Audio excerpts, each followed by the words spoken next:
to what I believe is to be the third. Yes. Can I confirm? Third. It is. Yes. Ordinary meeting of the Literary and Scientific Society at Queen's University, Belfast. So, I just carried that in here because I didn't have the energy to unroll it first. So, give me 1 wee second. You need to do better cardio, Paul. I'll begin as I always do with if we've got any announcements to go over. And in that, in indulging ourselves, I'll go over first to Mr. Russell Nairn, who will give everyone a brief debrief of what was our first training workshop this week, and to inform you all of what is upcoming in a similar vein. Yo, it's me. I'm back. So, first training workshop of the year yesterday. I covered the intro to the literary style of debating, so all sorts of stuff that we would do in our house debates and how to sort of manage and write speeches for that. I recognise a few people here who were at that, and that was a very successful workshop. We got about 30 people, which was very, very good attendance compared to last year's. We have, I saw a roll rise. But outside of that, in about 2 weeks, we've got our next workshop coming up, which is going to be an intro to competitive debating. If you're interested in going to IDs, which are going away to sort of other universities to compete competitively in a much stricter format, that's something you really want to be interested in. So, if any of you happen to be interested in competitive debating, or happen to be particularly what we call maidens, which are people who it's their first year doing competitive university debating, get in touch with me afterwards and I'll take your name down, because we might be doing something with that very soon. Quick segue. So, on the subject of competitive debating, intervarsities, etc., we go to our external convener, Miss Tara Grace Conley. Hi. I wasn't ready to go for that, so we stayed until about 2 seconds ago. No, I asked if you had to. I was mouthing it to you. No, in secret. I wasn't. I was like, do you want me to? We're going to try and like. I thought I was asking you. I had something to say. There's been miscommunication on some level, at any rate. Who knows where? You want to go to the IPs? I'm in person. So we kind of we'll do competitions throughout the year. If you're interested, give me a shout. I've got nothing else to offer at the moment. I'm really sorry. God bless. Sorry. And so, I believe that will conclude any announcements we have. What? Yeah? Yeah. I'll just say to everyone, just upcoming stuff we have. At the end of this month, what? Am I being signalled something means? Say it out loud. We also have an event on next Tuesday, which is with everyone here is invited, LawSoc and ADR. So it's a kind of overview of the different public speaking opportunities you have on campus. So negotiation, mediation, mooting, and obviously all of you know debating. You're all here. That's wonderful. So it's just a bit of an opportunity to get a bit of an insight into what else goes on campus and what you can do with your skills. There's also a very clear tier list of the ones involved in that, and the ones that aren't debating aren't on the top of it. So, in other news, I'll just say keep out for any events we have this month. We're trying to get a repeat of what we did last year, get a wee trip to Stormont. We'll have a debate up there. Probably one about who there hasn't been Stormont for a wee while. You remember Stormont? I basically don't. We'll also be having, at the end of this month again, a repeat of last year's very successful Halloween pub crawl. A bit more of a laddish type event than our usual weekly affair. So, you all have that to look forward to as well. And I'll wrap up the announcements there, so as we get swiftly on with all the other business. And I'll welcome up our brilliant secretary, Mr. Matthew Bradley, to read the minutes of our last meeting, which was, this house would rather have fun than get a 2-1.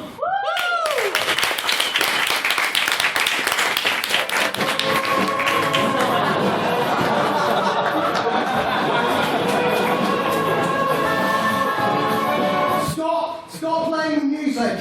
So, hello, sorry about that. I've had a rough week and that has been literally the only thing I've been looking forward to all day. So, if I'm honest, thank you for giving me that. Okay, so, no preamble this week. Do you want to hear some minutes? Yeah! I said, do you want to hear some minutes? Yeah! I've got water this week, don't worry. Just a show of hands, how many people weren't here last week for the debate? Shane. I mean, strap yourselves in. Like, this was difficult to describe.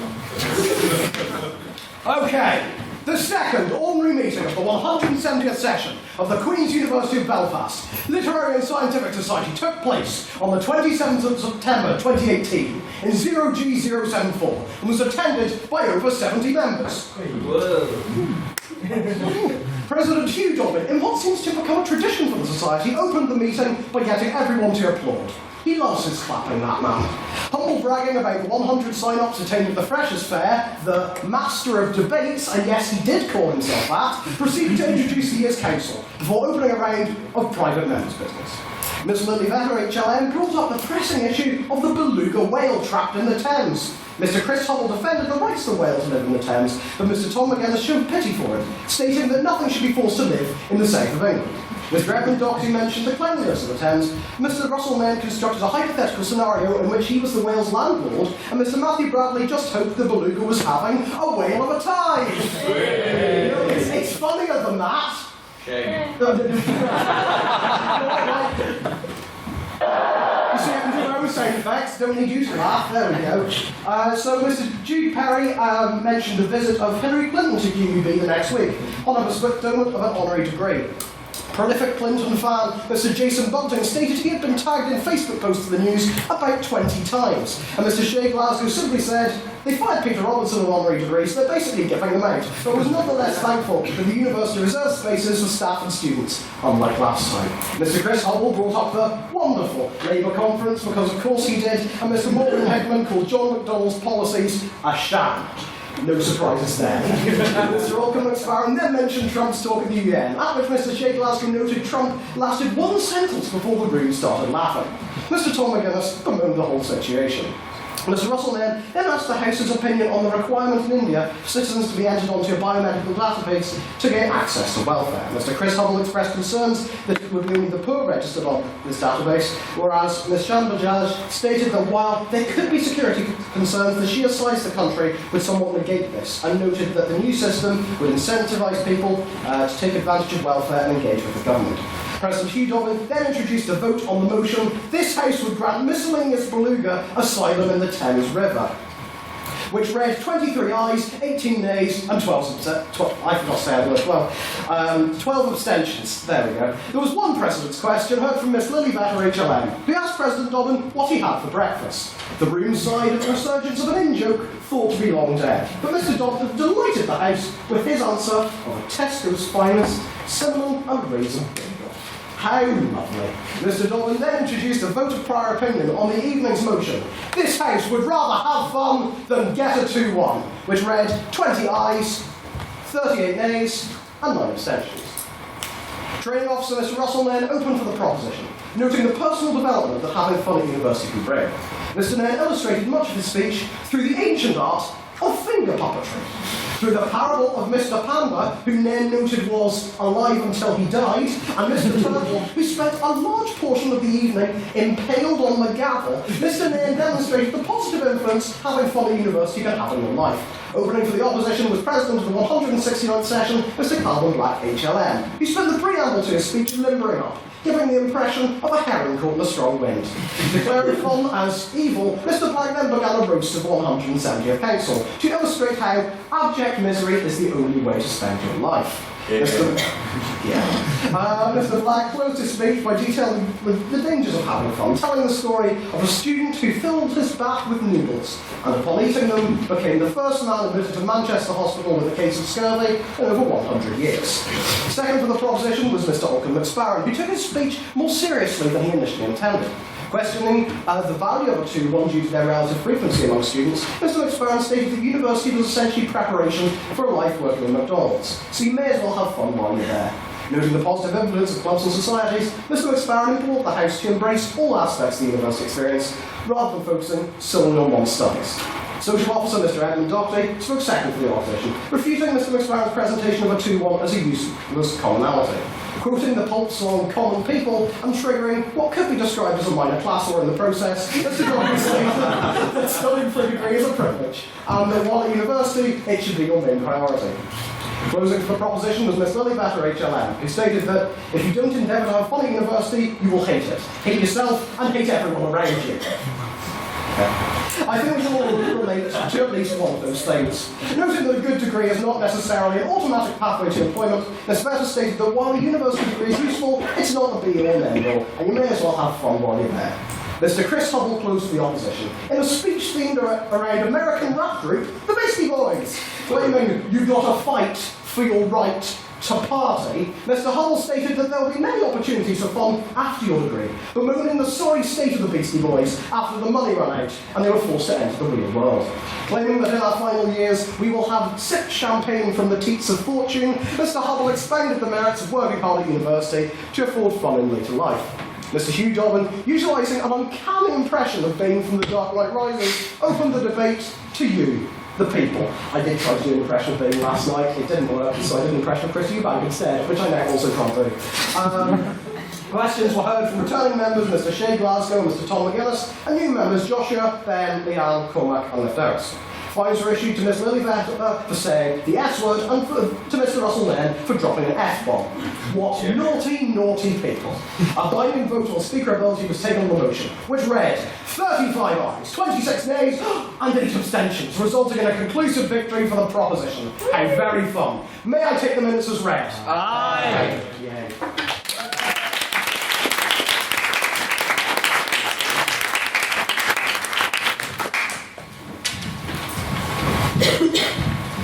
Alright, so we're now going to enter another wee round of private members' business, which I'll explain. For the last time anyone knew, this is where we take any event that's happening in the news and the world around us, and we open them up to the floor. If anyone's like struggling for something to say, I will suggest you go for Trump Brexit or that Conservative Party conference we've already mentioned. So, anyone have anything they wish to bring up? Mr. Glasgow. So, we've already heard in the House tonight several times something that, if you're following the news, you'll know would be deeply offensive to the Students' Union of the University of Manchester, who just last week, or this week actually, banned clapping at all of their SU events, supposedly because it's against inclusion, and instead they promoted doing jazz hands to show support instead. Does the House think that this is reasonable? Anyone have any thoughts on this? I'll go to Mr. Doherty. My opinion on this is that I don't really understand what's wrong with clapping, and I think that personally, if you want to clap, and I don't really, that sounded very wrong. I'll go to Miss Venner, HLN. Well, there's a lot of things wrong with clapping. But I think a lot of it is to do with the fact that in serious things with people with autism or people who might be deaf who might not be able to see around them, or a variety of different things that can affect people's mental state and well-being. That is what it is. It's to do with inclusion at the end of the day, and it does make a great deal of sense dependent upon the room that you are in and the people that are within the room. So I don't think an outright ban on clapping is particularly fair, because some people might enjoy it, unlike the miserable gits in this room who I'm sure don't. Any other thoughts? The Sarah Gallen. I don't know how long the SU events in Manchester take, but going on my school's prize giving, cutting out clapping made it end a lot faster, which was quite a good thing. So unless that's the benefit they're going for, I can't think of any other issues with it.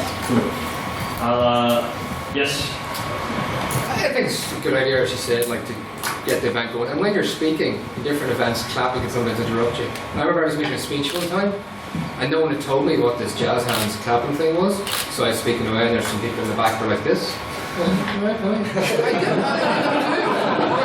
that I know what it is, I think it's a good idea. Miss Ashley Kane, yep. If there was a blind person in the audience, then we think back to square one. Mr. Nairn. I will say, from experience, having sort of spoken at an event that banned clapping before, it was a poetry reading thing, and the way they wanted to speed up the event, they had a rule that there was no clapping between recitals.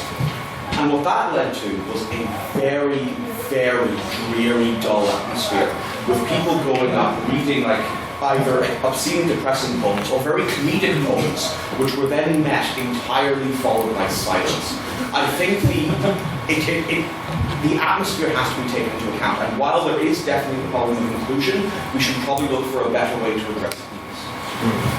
I'm going to allow one more bit on this in case we have any more private member business to get to. I'll review.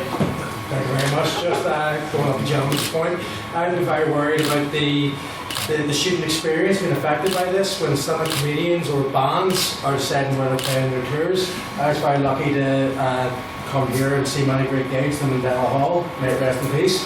I'd be worried of acts choosing to avoid Manchester Students' Union for reasons being is that they can't receive applause or other reasons associated with this blanket ban. I will say in their official press release on it, yes, that it was for their SU events only, they did exclude gigs, bands, etc. But if there's any separate private members' business points that people want to bring up, I'll hand over to, yes, Mr. McGuinness. So as those others among us who might be people of culture might be aware, the third season of The Good Place has started airing on NBC and Netflix. And I just wanted to sort of hear everybody's opinions, people who loved it, people who were wrong, hear what people thought. What's The Good Place? No, I'm serious, I've literally never heard of it. We have Mandel.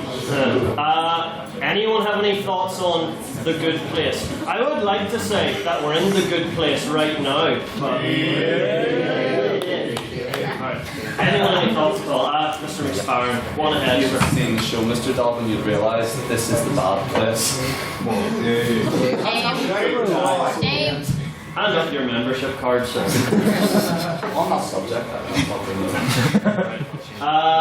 right, I think that wraps up discussion on The Good Place. I think they're okay. No. Oh, do you have thoughts on The Good Place? No, never heard of it. Or any other good places you'd like to recommend? It's pretty good, but... So, I'll head on now, and we might wrap up after this one, not sure. If there's any other pieces of private members' business, things going on. Mr. Nairn. Right. So, the Irish presidential election is getting into full swing with various canvassing groups starting with their general push. I know Michael D. Higgins is going to my hometown of Sligo on Saturday to address the showgrounds. But I'm wondering if anyone has any thoughts regarding the current canvassing situation, who they think is going to win, why I think it's going to be Michael D. and whatnot. Who's going to be present, and does anyone here think it's not Michael D? Yes, go on. Well, I think everybody will agree that Michael D. Higgins is probably the strongest contender in the election, but one thing that was caused a lot of concern is that people who are Irish citizens in the north can't actually vote in the election, which I'm not sure if anyone else agrees, but I think it's kind of an injustice towards Here.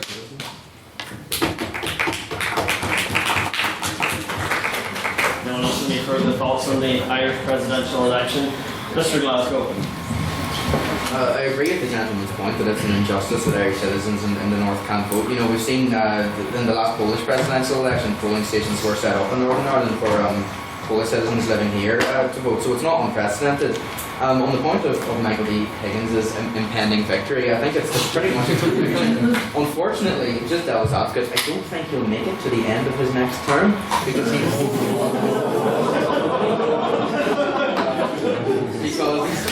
he's an elderly man, and the term is 7 years, so I think we might find ourselves talking about the next presidential election sooner than we think, and I just pray to God that it isn't Jerry Adams.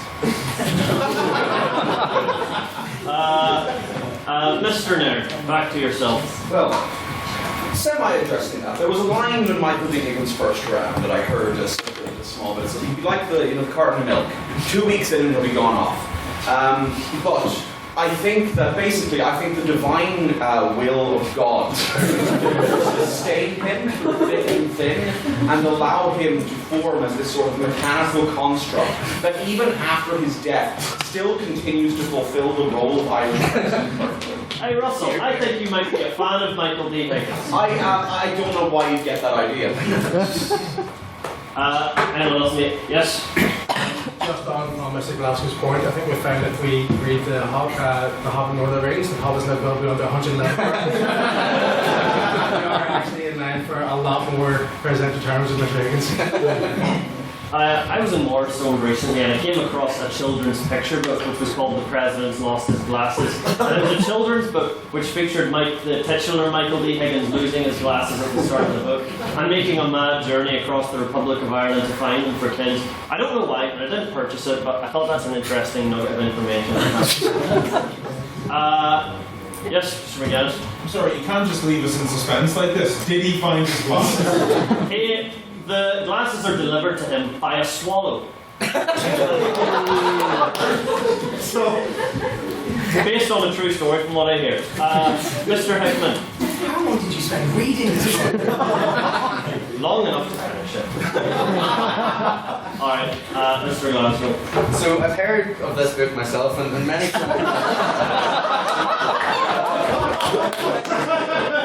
prominent literary critics of the Irish school would suggest that the swallow actually represents the children of Lear.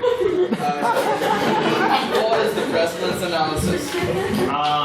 I think that you're doing a module this year on Irish literature, aren't you? That is correct, yes. I think we'll know that in years to come, when we look at the great literary figures of our time, whoever it was that wrote The President's Glasses, is surely to go down as one of the greatest.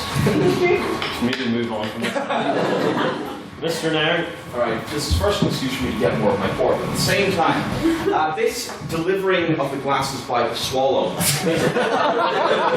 my personal belief and profound life goal to believe that Michael D. Higgins is in fact the king of the fairy folk. Indeed, Lord of the Woodland Realms. I think this sequence has gone quite off kilter. I'll allow one more bit if anyone wants their one-liner or their wee quip to make. Otherwise, we'll move on. Yes.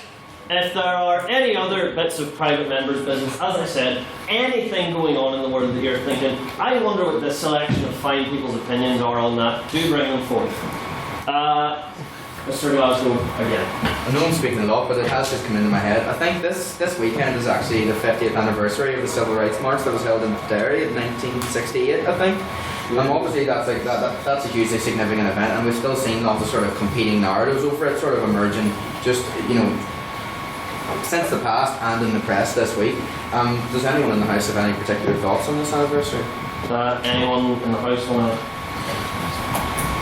Oh, fine. Mr. Doherty? It's really working class. It's a very important anniversary set for the history of the city, and I think it's certainly very influential. I hope that it doesn't have as much of a celebration as a commemoration. It's not divided the city the 800th time in the last decade. But I think it's very important, and I hope that they do as much as they can to reference it. I felt the draft. Is everyone okay with those windows open, or are people? Yeah. No worries. I know you had a thing to say, and you were like in the most disadvantaged position in relation to me, but I simply wish to move that the House wishes Miss Mary Kate Dobbin a very happy birthday.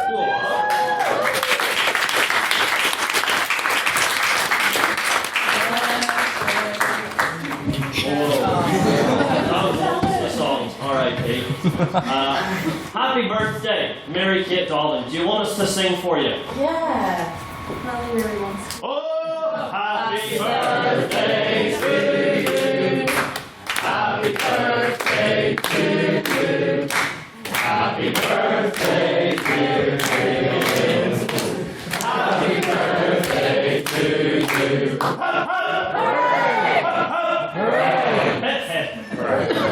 Right. How old are you, Mary Kate? You never asked the lady her age. I do not. You know exactly how She's your sister. I'm just going to leave that. Any other pressing pieces of private member business, or else we shall quite swiftly move on. Mr. Doherty. Has the Tory conference ruined to you dancing queen in the way it has, I'd imagine, for everyone else in this room? It's ruined that, but it's ruined. Alright, Tory conference, I'm sure somebody has a quick on it. Baby does. What? Yes? Yes. Theresa May has this habit where she continues to dance at things whenever it goes badly for her every single time. Mr. Chris Hubble. Actually, coming from a perspective of loathing both Theresa May and the song Dancing Queen. I have a newfound respect for both of them. Can spend weeks in the press finding out that she actually was a terrible dancer. And, it's quite horrifying to watch someone do that. And for her to just go, screw it, I'm going to do it again. I'm going to do it really badly again. I respect that. She's gone up in my estimation. Yes, of course. What I think about it is she's basically just trying to do what Donald Trump was able to do, is just become a meme across the internet. But the problem is, with her, it's just not working at all. Can a cult of personality be created where there is no personality?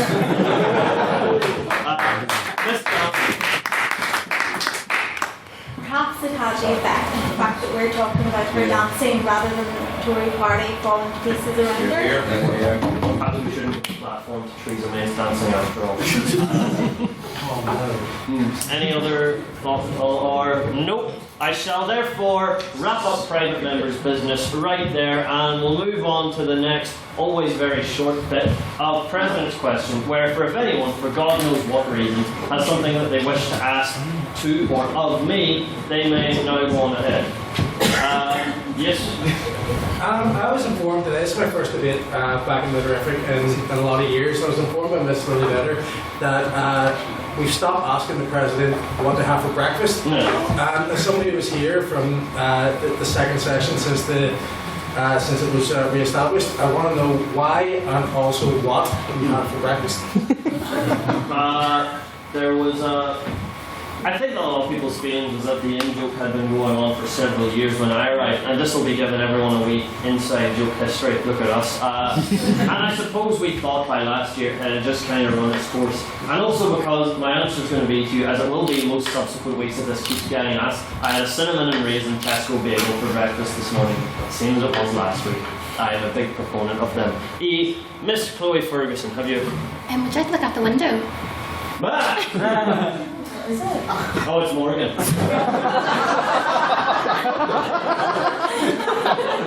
And the Lost Society we've never seen again.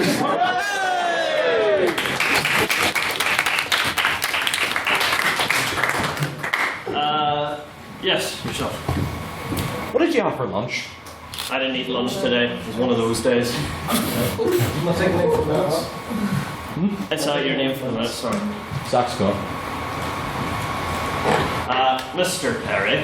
Mr. President, last week or 2 weeks ago I met you at the bus stop, and you were rather in a rush for your bus, as a long queue was ahead of you, the bus was about to pull off, and all I saw was you sprint into the distance. I wasn't sure if you had made that bus or not. Could you confirm to me that I was very concerned. I try to remember the specific bus journey. I do get it quite a bit. Any other 212 goers in the room?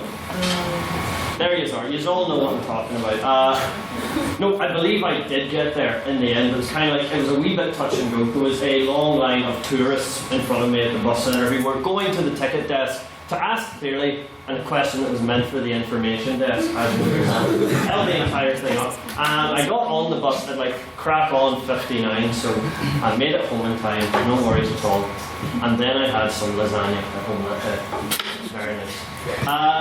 Mr. Nair. Mr. President. Whoa. As a world-renowned connoisseur of the online multiplayer battle royale game, Fortnite. I have two questions. First, Mr. President, how many times have you achieved victory royale? And second, what is your going bribe rate in what I believe the kids call V-Bucks. Life is a victory royale. I'm actually able to do my dissertation on Fortnite. It would be very interesting. I don't play Fortnite. I'll make that clear to everyone in the room. These are heinous lies proposed by Russell as he is trying to run an underground V-Buck scam ring that he's trying to involve the Litterific in. So what he's trying to do is get in on the darknet V-Bucks economy, and he's trying to use me as a platform for his heinous designs. So, strike this question from the minutes. There shall be no record of Fortnite in my chamber. I'm only going to say yes because I'm afraid of you. Alright, yes, if you have a question. In tradition of him, where are we dropping? Is that a Fortnite thing? Because it's still open. Right.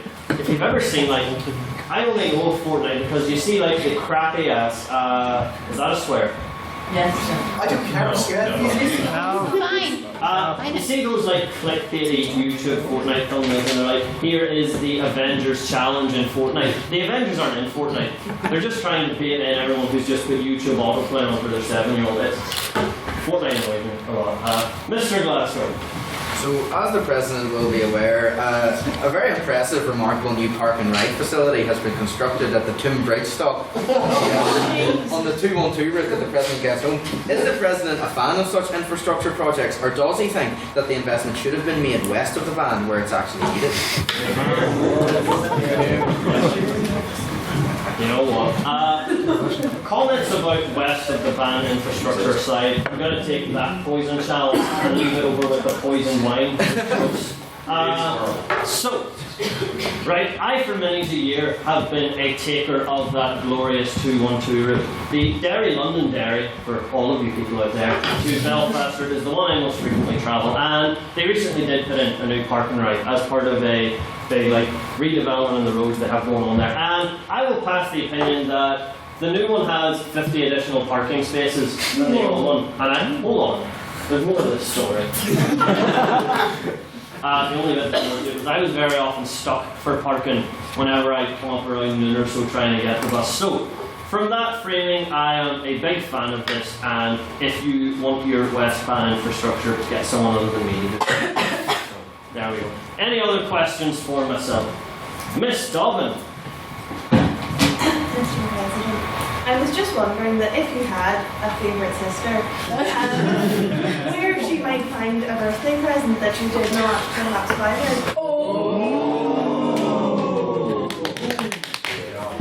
Is that allowed? Is there a rule in the Constitution against that? No worries. I don't think they projected this specific Answer the question, Hugh. For all you know, my plan to buy lunch for you was the one I had from the very beginning. Prior. Hold on. That's fine. It's fine. It's twice in a row. Do I get a fine every time I swear? Yes. Alright, well guess what? Since you've all put me on pressure, Murray Kate Dobbin gets 2 free lunches for her birthday. Alright? Still rubbish. That's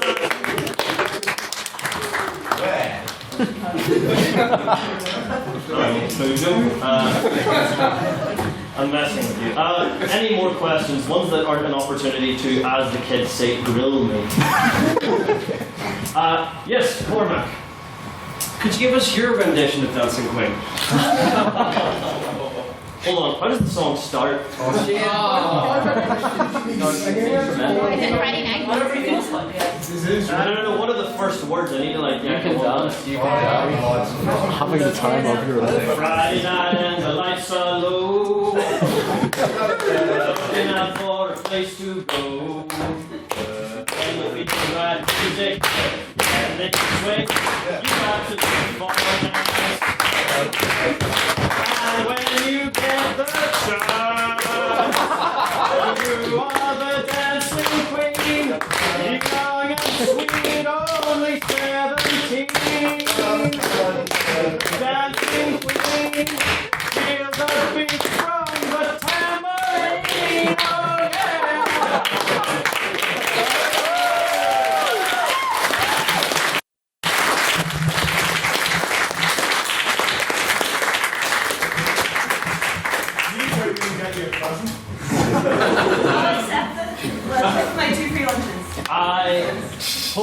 That has been satisfactory enough for everyone. We shall now move swiftly onward to what we all came for, the main business, before, and I almost forgot, going to a prior opinion vote. So, this is where we'll take a vote on what everyone in the room thinks about the motion, just based on your own opinion. So, I'll ask you now, if you would vote in favour of the motion that this House regrets the Easter Rising. This means that you weren't in favour of it, yes.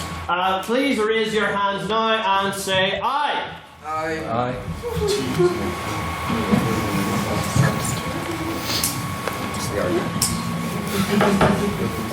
7, 9, go with 9. And if you would vote against the motion, please raise your hands and say nay. Nay. Whoa.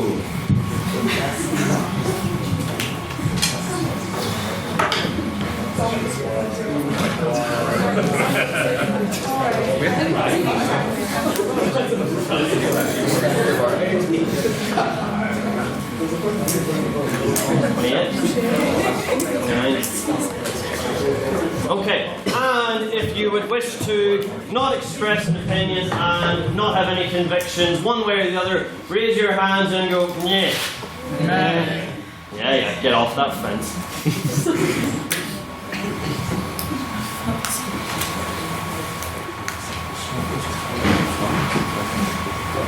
I think there's people behind you that I don't think I can see. Yes. Sorry, I'm too loud. I am here. Strike that for a minute. You're beautiful. Alright, so, Matthew Bradley, if you would please read that back to me. On the vote of prior opinion for the motion, this House regrets the Easter Rising, it reads 9 ayes, 29 nays, and 15 abstentions. Yes, the nays have it on prior opinion. So, I am now very pleased to welcome us into tonight's substantial business, which is the motion, this House regrets the Easter Rising. And speaking first for the proposition, Mr. Shea Glasgow.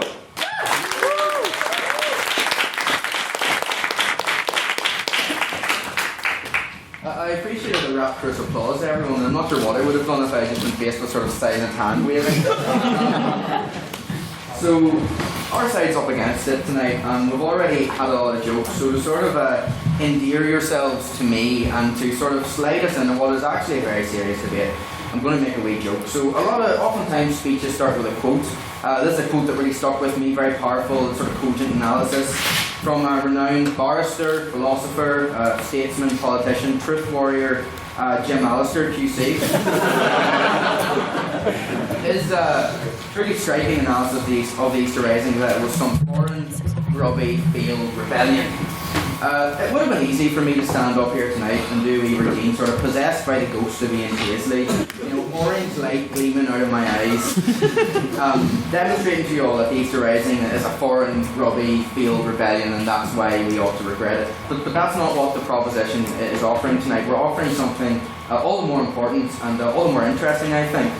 All of us on the proposition tonight are Irish nationalists, and what we're putting before the House is looking at the debate from an Irish nationalist perspective and trying to prove to you that we should regret the Easter Rising. So I know I made a wee joke there about ghosts, but it does lead me on to a more serious point that we're surrounded by ghosts tonight, right? The ghosts of 16 dead men that have haunted our discourse and our politics for over 100 years now. So these ghosts of the statesmen, the politicians, and the revolutionaries and the counter-revolutionaries are all around us. But also surrounding us are the nameless ghosts, the ghosts of the 260 civilians who were killed during Easter week 1916, 40 of whom were little children.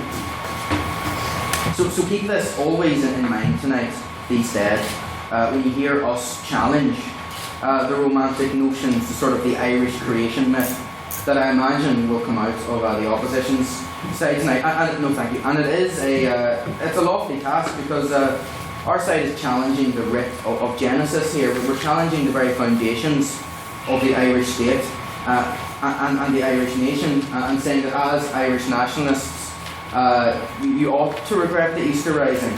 And of course we'll have to demonstrate why this is the case, and Conor and Kieran will be digging into the sort of historical reasons against the Rising, really getting into the detail later in the debate. I won't so much be getting into that. I'm actually stepping back and making a simple enough claim, one that isn't partisan so much, and trying to demonstrate to the House that objectively, if we regard ourselves as rational moral beings, then it is our moral duty to regret the Rising, and indeed it's beneficial to us if we regret it. And the reason I say this is because I'm analysing the Rising through the ethics of war, just war theory, whatever you want to call it.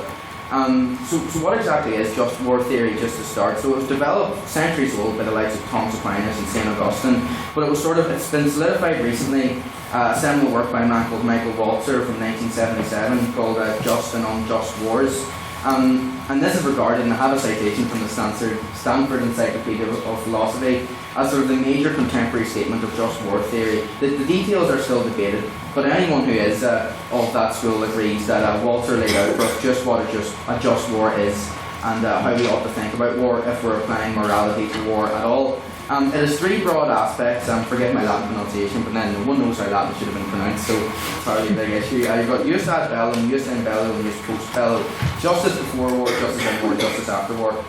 They're all hugely important, but they're chronological, so if you fail the first set of criteria, you may as well fail them all. So I'm only going to be focusing on one of them tonight, justice before war, essentially analysing whether the causes and the justifications for war. And when I say war, it doesn't mean field engagements like World War II, applies to armed insurrections, coups, anything like that, just like the Easter Rising.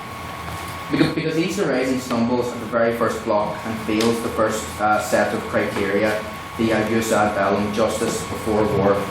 So I'll be focusing on that. What actually are the criteria? As mentioned, I'm using those developed by Michael Walzer that are recognised, all throughout the school. And I'm also relying on the work of a philosopher called Murphy, who specifically applied the system of ethics to the Rising, and found that it failed the test and damned it as immoral. So the crux of my argument is therefore going to be this: if you believe that morality applies to war as all, you must regret the Rising, as it was immoral from an ethical perspective. The sort of implications this has for us are really important, because if we refuse to be bipartisan sort of about the issue, then we give up all moral license to condemn any other war and to apply morality to any war. If you want to decry Blair and Bush's oil wars, they're A-okay if you don't subscribe to just war theory. Jihadis too, because if you do not apply this morality and this philosophy, you can't justify, you can't pick and choose what you are to condemn.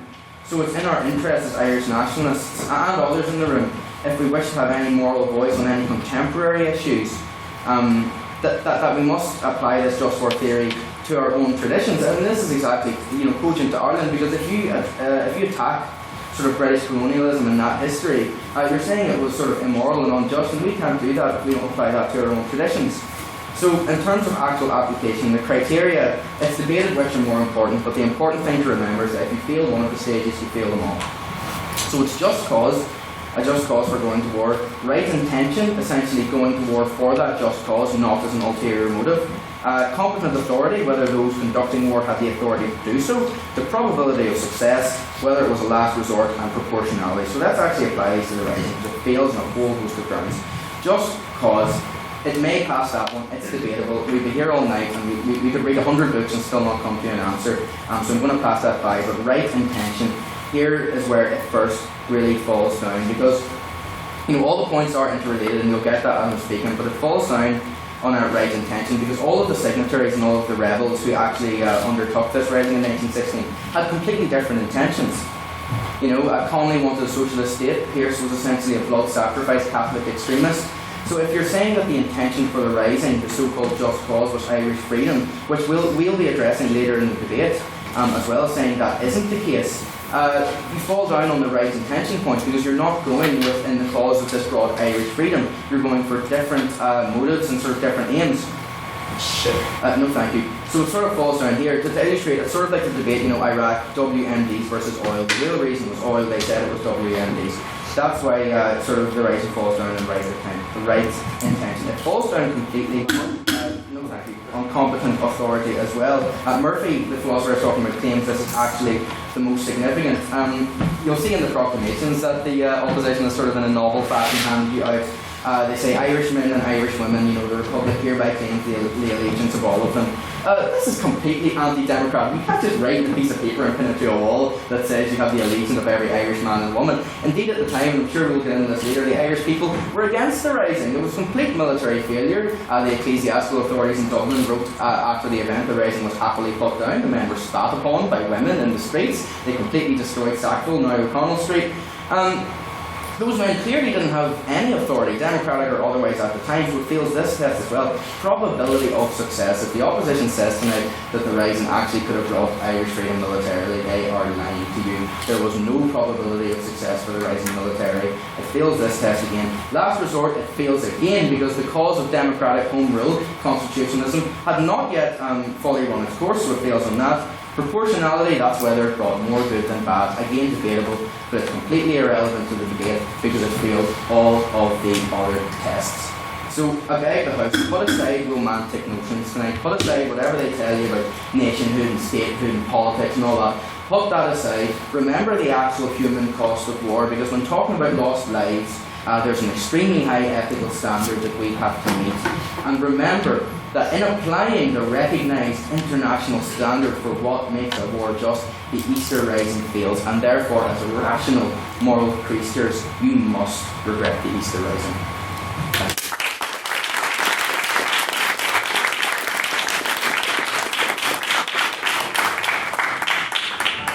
you. Thank Mr. Glasgow for his speech, and welcome to speak first to the opposition, Mr. Jude Perry.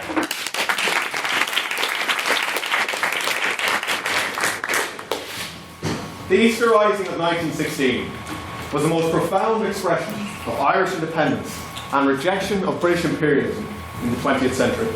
Akarja, Mr. President, I'm delighted to speak here tonight in vehement support of the Easter Rising, one of the most cataclysmic and decisive events in the troubled path to Irish independence. On a cold Easter Monday 1916, a group of selfless Irish men and women decided to take a vigorous stand against British triumphal imperialism and make a decisive statement about the future of Ireland.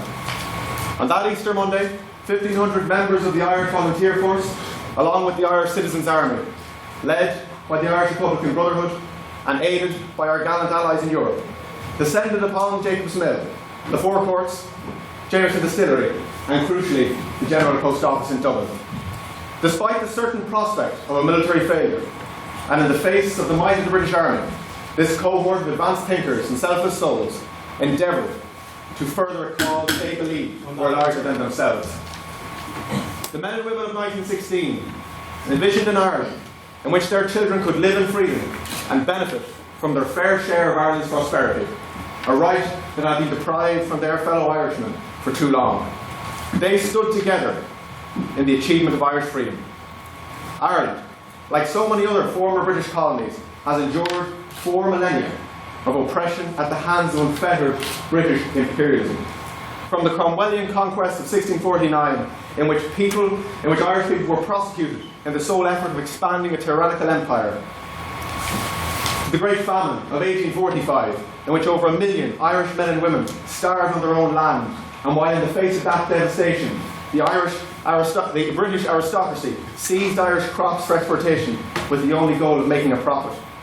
This was a time when Irish people were not free to practice their religion or speak their own language.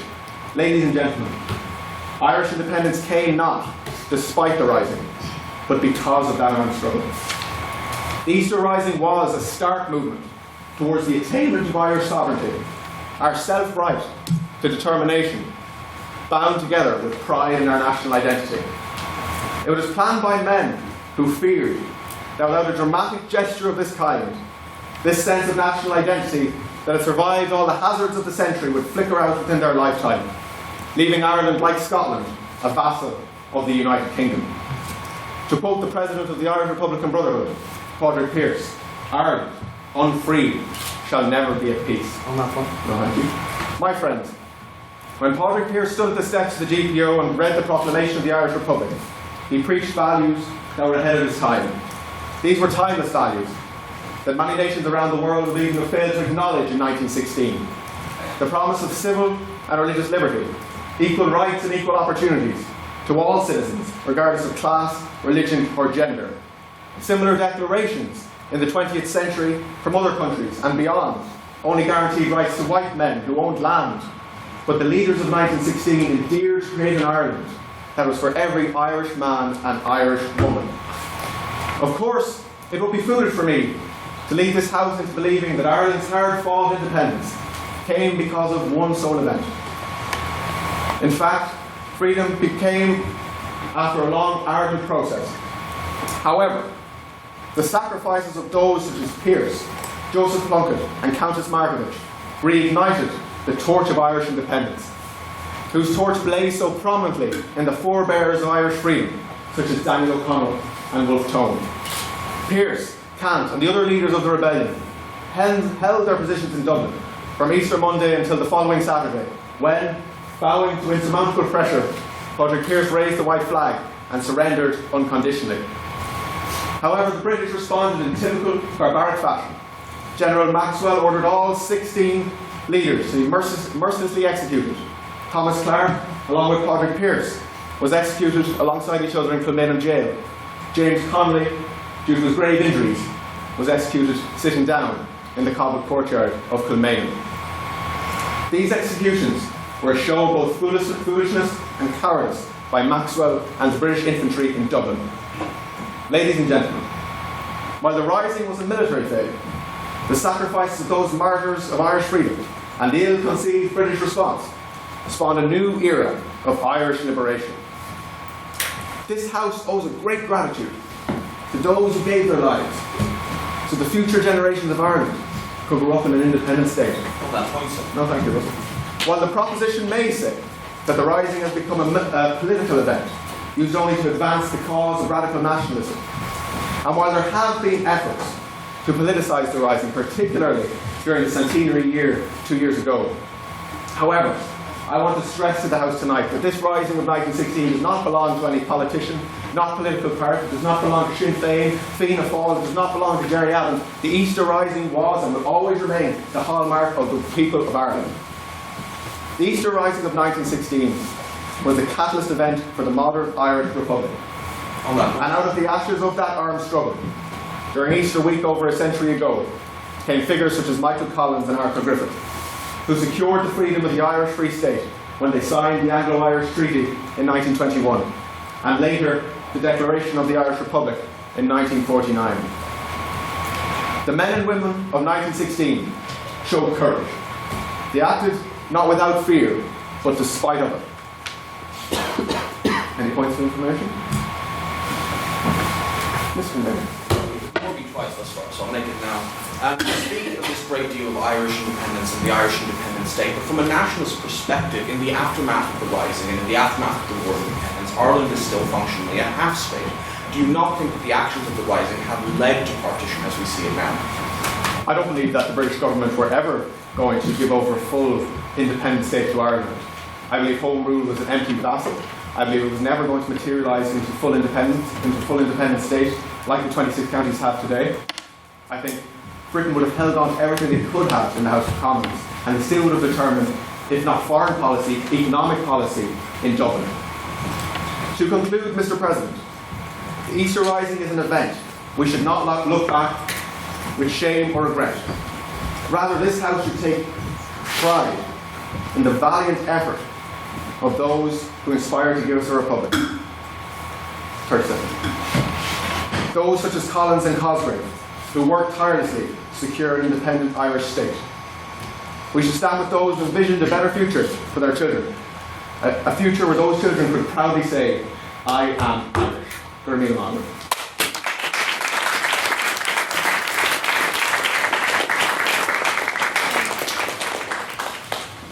There's a lot of quotes going on. Shall we close one of them windows there, or are we? Yep, that'll do, Chris. Thank you, Calvin. Let's see if we can manage it. Someone put a chair for 100.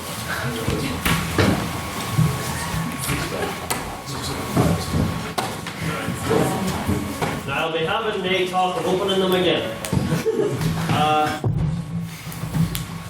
Lawn wrestle. No. It's mine.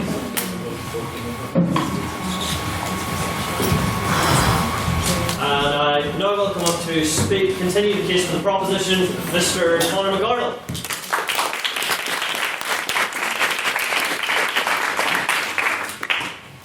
I'm going to begin in a rather cliched way, but I might as well do it. I'm going to quote W.B. Yeats and of course his famous poem, Easter 1916.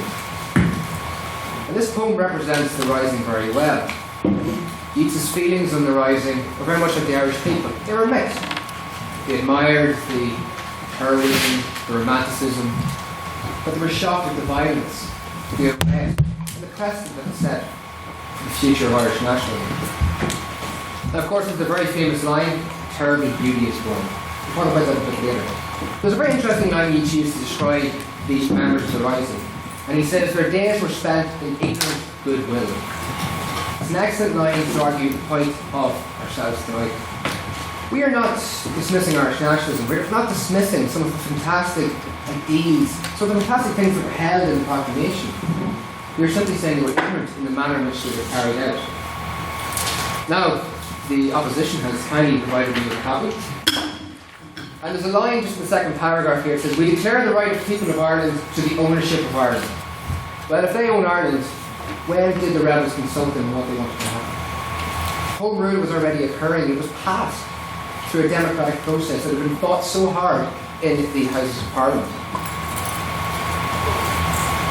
Now, one of the main aspects of the Rising that some pointed out about is this bloodshed, the death and destruction, and what it did for Irish nationalism. Now, you have to remember, of course, the bloodshed was happening across Europe during World War I. And, of course, Wilfred Owen, the old war poet, his poem, The Old Lie, Dulce et decorum est patria mori, to sweet and fitting to die for one's country, the greatest lie ever told. This same lie was being fed to the rebels in Dublin. Padraig Pearse, very intelligent man, very interesting man, but he had a bloodlust. He wrote in one of his words, blood is a cleansing and sanctifying thing, and he also wrote about how it would warm his heart to see blood spilled on the fields of battle.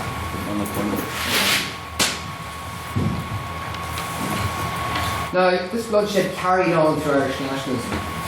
After the leaders were shot, we had the very vicious War of Independence and even more vicious Irish Civil War. And the Irish Civil War is a stain in Irish history. To this day, the two main political parties in the Civil War.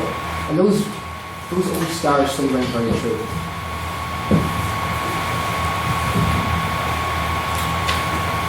And that carried on into the modern day Troubles. That sense of giving yourself up for Irish martyrdom carried on through. They took the old Irish myths and legends, Cuchulainn, who sacrificed himself. And per Cuchulainn, he's been used for either side throughout Irish history. The Unionists see Cuchulainn as someone to defend Ulster against the Southern hordes. Nationalists see Cuchulainn as the ancient defender of Ireland, the statue that sits in the front window of the GPO. Romanticism and identity and this sense of almost using God's divine right can be used by anybody to justify some of those heinous acts. And I don't have to spell out the tragedy of the Irish Civil War, the War of Independence, or the tragedy of the Troubles. You go up to Milltown Cemetery, it's just into 19 and 16 you will see is the ages of the people who died during the Troubles. What the 1916 Rising did, it created this violent, aggressive stream that was already there in Irish nationalism. It brought it into the mainstream and gave legitimacy to these acts. Now, I'm not saying... Yes? But would you not concede that after centuries of violence at the hands of the British Empire, there was some necessity for a violent, if not violent, response? I agree, we're not dismissing the fact that the British committed some very heinous crimes. But I feel, especially with Home Rule, it was nearly there, they've been worked so hard by democratic means. We nearly had Home Rule passed through Parliament. And I say if Home Rule hadn't passed, it's been looked by historians as well, we would not have had, of course we may have had partition, we would not have had the violence in the north that we had to this day. In fact, it's been judged in Home Rule, there would have been no storming. If the Carneys had succeeded to Britain, they would have been judged by direct rule. On that point. No, thank you. And we must make the point, after the Rising, West Belfast did not vote for the Rising Party, Devil Irish Sinn Féin. They actually elected the Irish Parliamentary Party, the Democrats, Just on that point. Yes? Would you not say that Sinn Féin wasn't actually the Rising Party? They have nothing to do with it. Oh no, I'm not saying they were. I'm just saying that's what they campaigned for during that election. They attached themselves very easily for electoral success. Now the argument for these people and these men who had a great love of Irish nationalism, a great desire for freedom, that is not wrong. We are not disagreeing with that. We are not disagreeing with, as Yeats said, the beauty of freedom from an oppressive, as you said, sir, an oppressive and brutally British system and rule. What we are simply saying is this is not the right path to take. By taking this path, it created a chain of events that led to the slaughter that has occurred over the past 100 years of Irish history. And the state that was formed, these men were taking, yes sir? So I was just coming on the point of the Rising is typically considered to be the catalyst which actually led to the 26 counties gaining their own independence. So if that action wasn't taken, how do you think that would have ended up, or do you think there would have actually been independence at all for the Republic? Well, Home Rule was definitely going to pass through. Well, the manner would have formed in terms of the North and the South. The point I'm saying is that there may have been partition, but it would not have been as vicious partition as we see where there was the Protestant Parliament for the Protestant people, and they almost were that the nationalists up here were left on their own. Now, John Burton, the former Taoiseach, agrees that he believes the Rising was a mistake. And he makes an excellent quote here, and he says that these men who had a great love of Ireland, which we are not denying, they had a great love of Ireland, they would have instead contributed to Irish life rather than to Irish martyrdom. And again, as we said, to say that the decision they took to fight in Easter 1916 is not that it was a mistake, it's not deny the heroism or the sincerity of those who made that mistake. And I have to say, that it was a terrible beauty that has been born. Beautiful freedom, independence, but I believe that the terrible nature of the violence, the loss of life, definitely outweighs that beauty. And that beauty that was twisted and taken by various Irish governments and taken to be triumphant militarism, that was a mistake. And I would urge you to agree with us. We say we regret the Rising. We've not condoned it. We regret it and the death and destruction and the chain of events that led to occur even up to the present.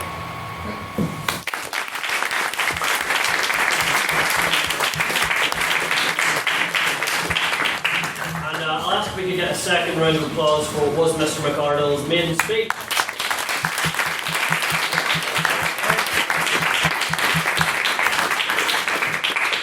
And now, to continue the case for the opposition, I welcome Mr. Alton McSparran.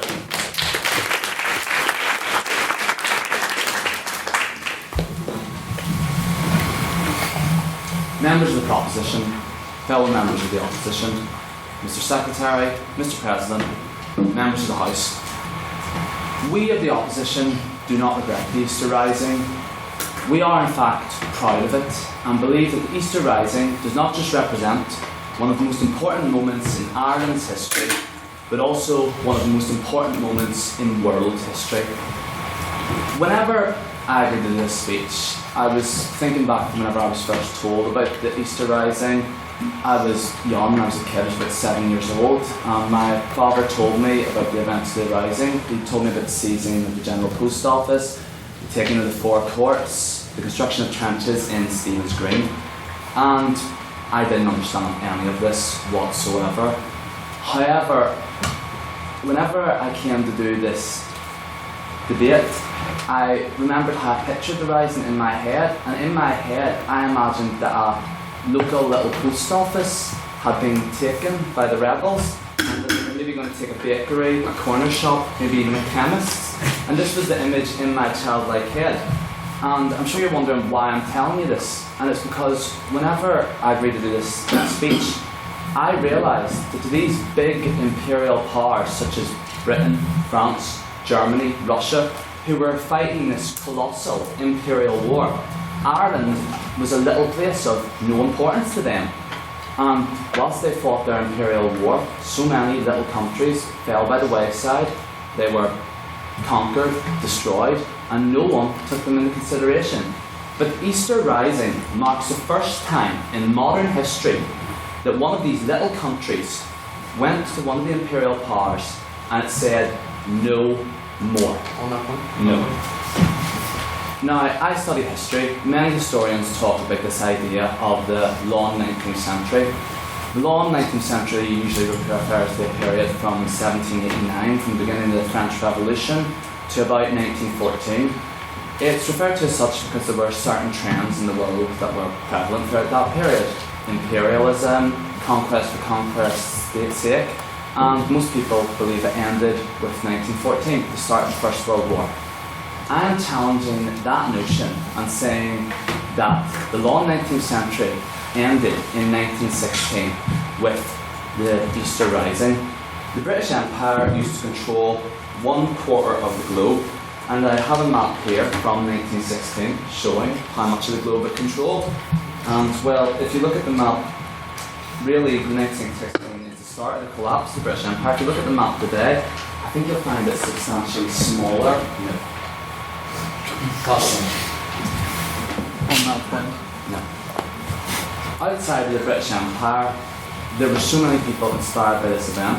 Terence McSweeney, who admittedly did not take part in the Easter Rising due to the orders of Owen McNeill, was involved in the War of Independence and became personal friends with one Ho Chi Minh, who went on to bring freedom to Vietnam from the French and from the Americans. So the effects of the war in Ireland and the Rising directly contributed to the entire world, and it's something that people don't often acknowledge. On that point, sir? Yeah. Well, the debate isn't whether or not the Easter Rising was a significant moment in history, it's whether or not we regret that moment. Well, I don't think anyone would regret the death of imperialism, sir, which was brought on directly by the Easter Rising. On that point, sir. How can we regret an event which inspired the entire world to strive for freedom, what I'm trying to say? The proposition is claiming that the Rising marks the actions of a few extremists. They argued that it's not necessary, and they seem to be proposing that Ireland would have gained its freedom some other way, some sort of Commonwealth of Australia or Canada would have maybe formed, I don't know. These arguments show that the proposition are clearly lacking in knowledge regarding the historical context leading up to the Rising. And why the Irish people had to resort to such desperate measures to gain their freedoms. My colleague Jude has already discussed the great Irish hunger. However, I want to explain to you the devastation it was caused. 1 million Irish were left to die due to negligence from the British Empire. Another million had to leave their homes and travel across to America. The Irish were, at this time, quite frankly viewed as being less than human. I have here images from Punch magazine, a popular British cartoon from the 19th century. The Irish look rather simian, don't they? On that point. No. Now, the proposition's been referring to the Third Home Rule Bill, and they speak how the Irish people were happy with the Third Home Rule Bill and how there would have been devolved institutions of government in place. However, what they fail to acknowledge at all is that the Irish Parliament would only be allowed to deal with a few select national affairs, and it would still be receiving a lump sum from the British government, and there would still be the Lord Lieutenant in place in Dublin Castle. This was by no means any form of self-governance. The British gave them a token gesture which they had to fight for over 60 years to get. There was also a Stancery Act placed in the bill. So at the time of 1916, there was going to be no home rule anyway, and no one knew when the end of the war was going to happen. So it wasn't like it was just going to happen in 1918. It could have happened at any stage. The members of the Rising had to take the matters into their own hands.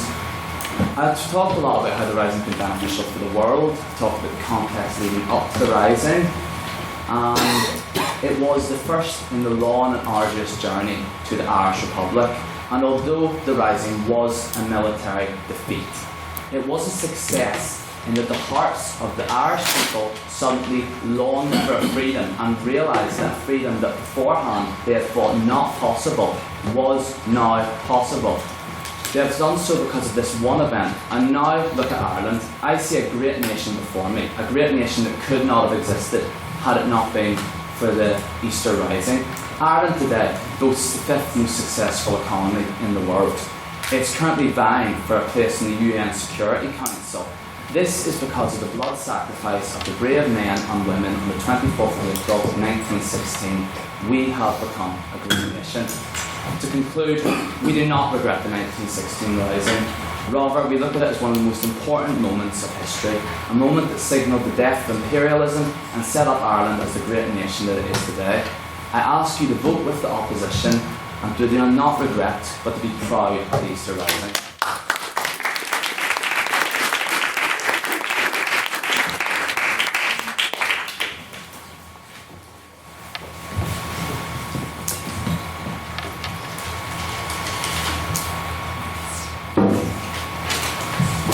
I'd like to thank Mr. McSparren for his speech and welcome to conclude the case for the proposition, Mr. Kieran Gallagher.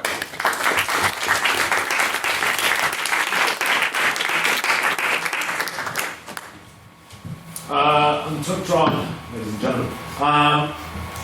This debate comes much like some might say the Rising did at a rather inopportune time. I would rather you did shake your hands, at least in my case, because I had a bad day. Not brought on by planning this. Right, I think it's been a reasonable debate. I actually initially joined this debate because I was afraid this might turn into a very predictable, very boring nationalist unionist bash. I'm glad to see it hasn't turned out that way at all. I think it's been much more interesting than that, I think you'll agree.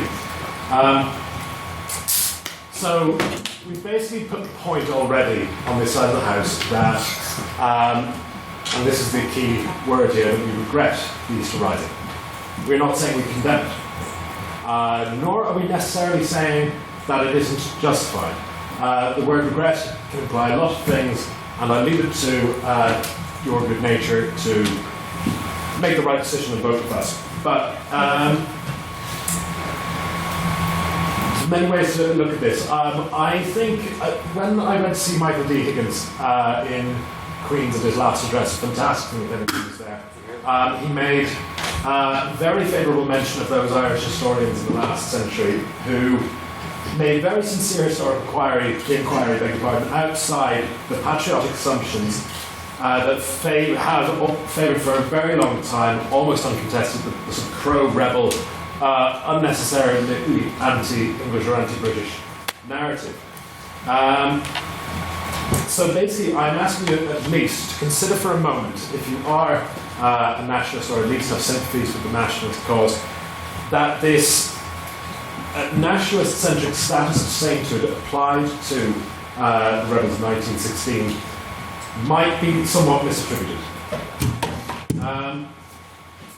Nor, by the way, I think we've made it rather clear, we are not apologising for or justifying the very poorly conceived British policies of the British powers at the time, and understand the frustrations in the endless delays, very foolish delays in making reasonable compromises to those very well demonstrated determinations for Irish independence, whether it be full or in the case of Home Rule. But let's just do by another case. We were handed out, or at least I was, copies of the proclamation earlier. So this is essentially the manifesto of the rebels at the time, incidentally signed by 7 people. Rather measly when you consider that the Ulster Covenant was signed by 500,000. Not that I'm defending the Ulster Covenant, though actually a very interesting document the Ulster Covenant was. I do think though it's been horrendously let down and it's lying dead in the mud thanks to unionism, but that's another story. Anyway, let's judge this by the merits of what they achieved from this.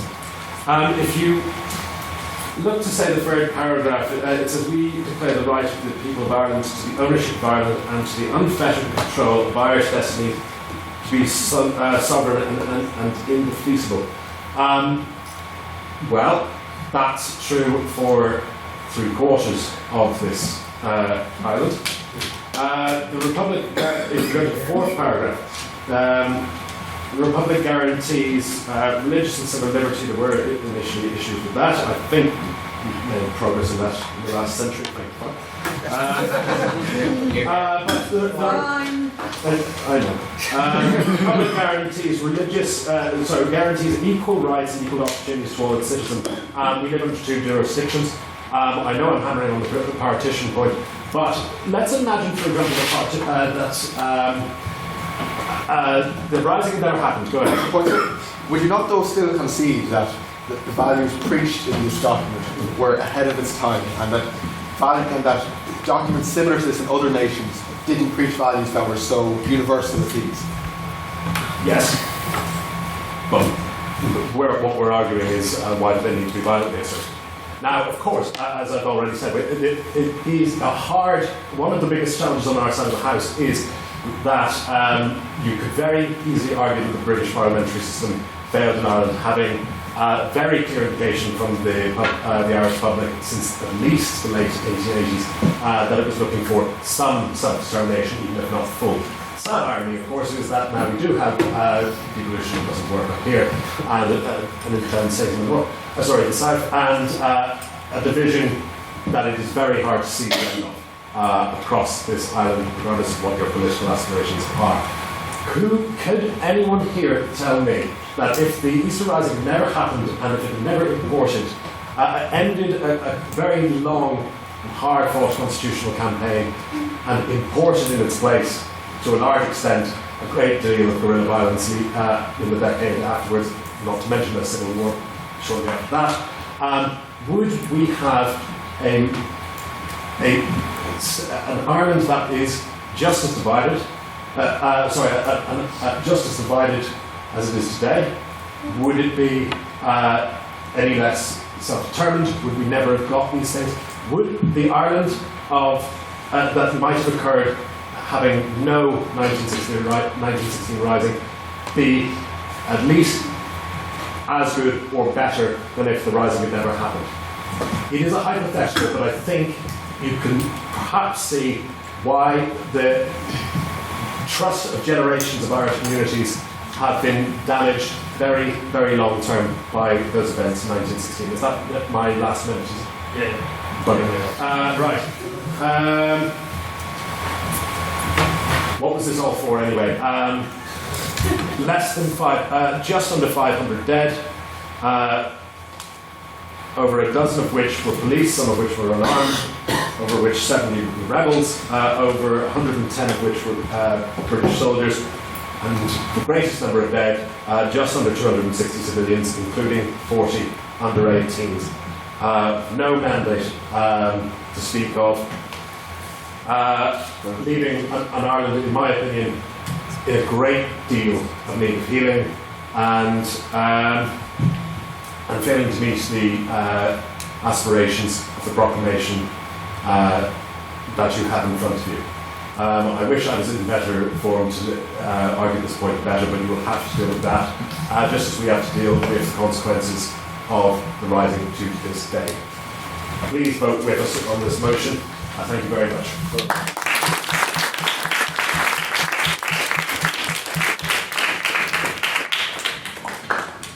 Thank Mr. Gallagher for his fine speech. And to close the case for the opposition, please welcome Miss Beth McSorley.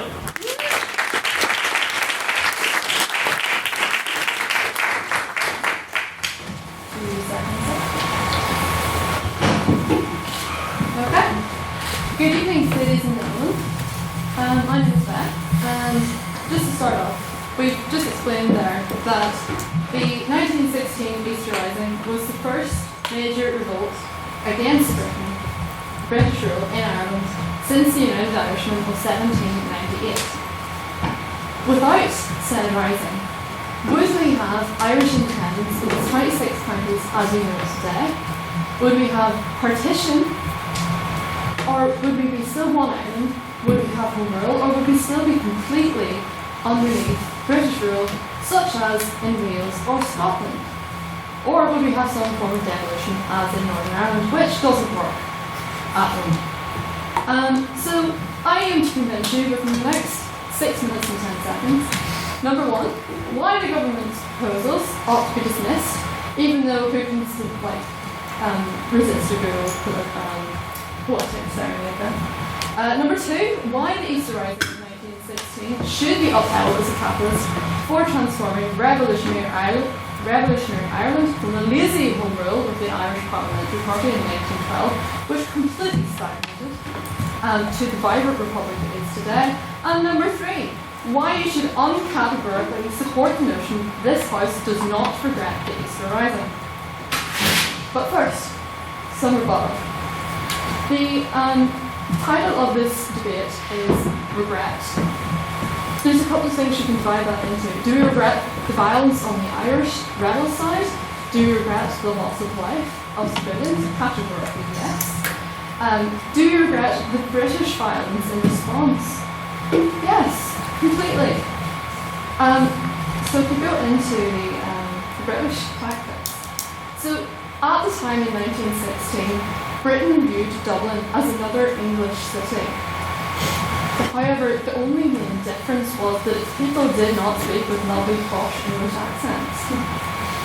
So their primary concern while they were fighting in Germany was to stamp out the violence in Dublin as quickly as possible. And the fact that they viewed Dublin like they might view Belfast today seems almost to fly in the face with how violently they stamped out the uprising. On that point. Yes. So you're talking about sort of the British violently stamping out the uprising. The very first Crown forces to meet the uprising were the Royal Dublin Fusiliers, all Irishmen who were back at home just from the front. As well as that, the other, first wave who met them were police officers from the Royal Irish Constabulary, indeed the very first man to die, an unarmed Irish Catholic policeman. How can you possibly stand up there and say that the British were brutally, put down this rebellion, which they did in later stages? But the reality is that it was Irishmen who were doing it. That was the reality in the first 2 or 3 days of it. Then we had the infantry coming in from Liverpool. Within the first day, they had them arriving. It was also because it was the Easter weekend, the fact that they had so few British military in Dublin at the time. They were all on holiday. So there was very little concern amongst the British Army regarding the civilians at home. General Maxwell, who was given the job of stomping out said rebellion, gave the order that any man, Irish or otherwise, found at home in a house was to be considered a rebel if he had an Irish accent, and no prisoners should be taken, so that was basically be shot on the spot. Michael Portillo, ironically a Conservative politician, actually claims that Ireland bears the stamp of the general more than that of the Prime Minister at the time. So you could argue quite clearly that it was the British reaction and its executioner's bullets, the shadows of martial law which were imposed for the next number of months, and the image of the blood seeping from beneath the door of Camillion Jail, which transformed the civilians, the supposed civilians and the villains of Easter Monday into so-called national heroes that we view them in history today. Yes? What you're describing is largely true and is rightfully a bit of a horror show. But wouldn't you say at least that this made, coming halfway across to you here, wouldn't you say this made poor conditions in Ireland, if you want to call them that, even worse as a result of this rising? Briefly, yes. And I would concede that some O'Connell Street, as it's now called, was bombed and it was on fire, and it did take several years to rebuild Dublin. However, without said uprising and said destruction, it's quite arguable as an expert the psychological damage to the Irish population wouldn't have happened, and the Irish idea of nationhood wouldn't have been capitalised to the extent without the absolute British division between they're Irish and such a interaction. So I'll move on.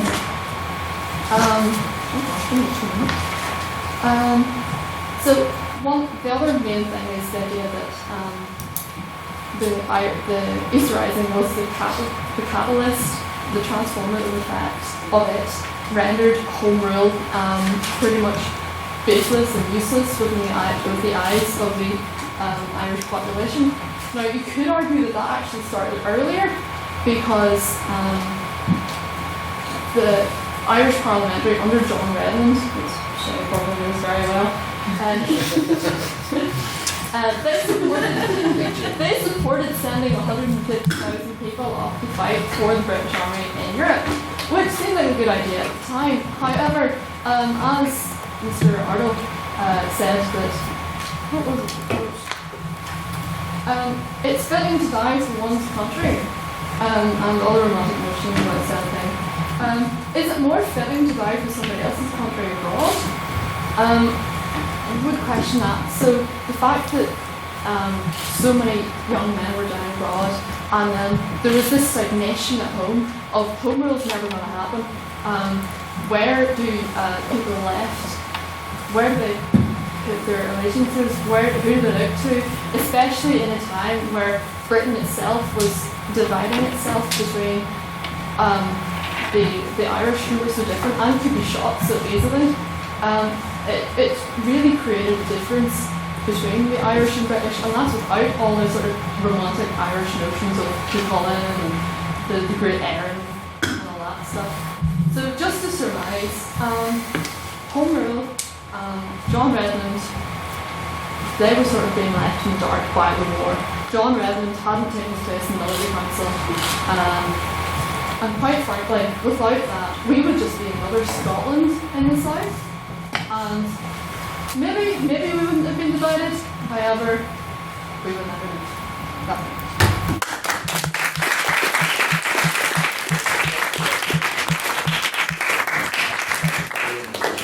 Thank you, Mr. McSorley, for a fine speech, and we can get one more round of applause for all of our brilliant speakers.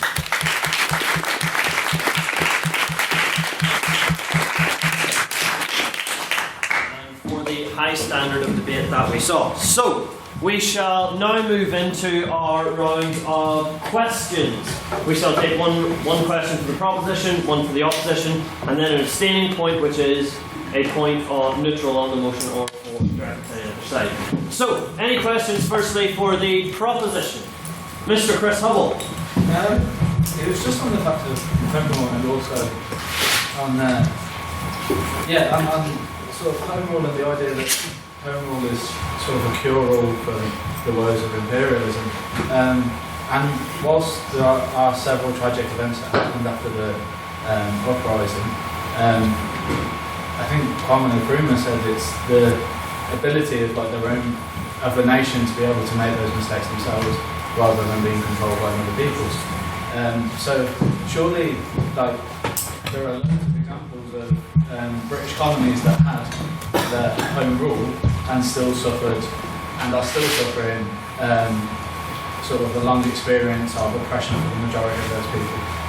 South Africa is a good example that has their own independence but also had 90 years of massive racial oppression.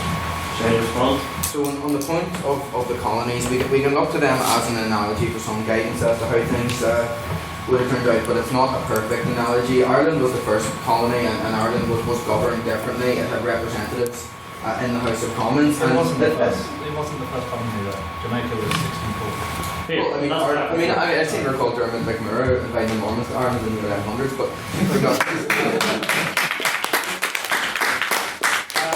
Ireland had more stake in the British political system than the opposition has admitted tonight. Those punch cartoons that were handed out were from an earlier era. If you actually look at punch cartoons from the time, you'll see John Renman, the leader of the IPP, depicted as the King of Ireland.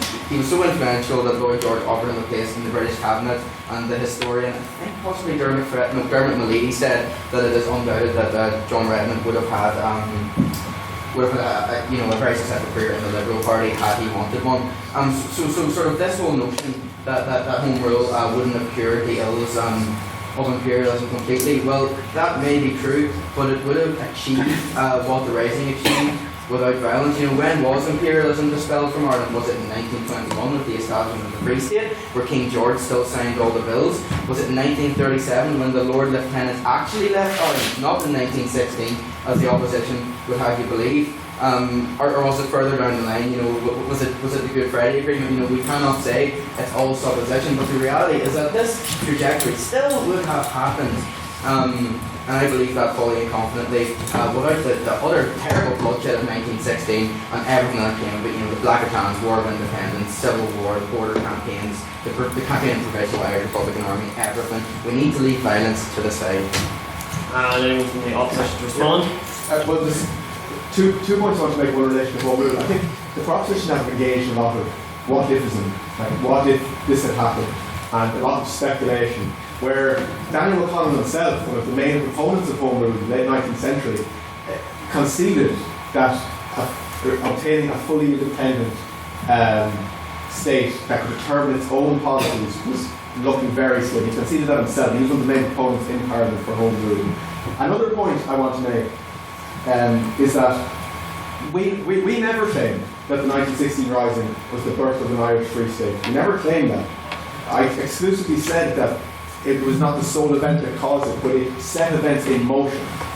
Michael Collins, who was the signature of the Anglo-Irish Agreement, he actually fought the 1916 Rising and went to jail in Frongoch in Wales due to that rising, which actually spurred him on when he left jail to pursue an Irish independence because of the way the British government treated the 16 leaders. And there's one final point I want to make.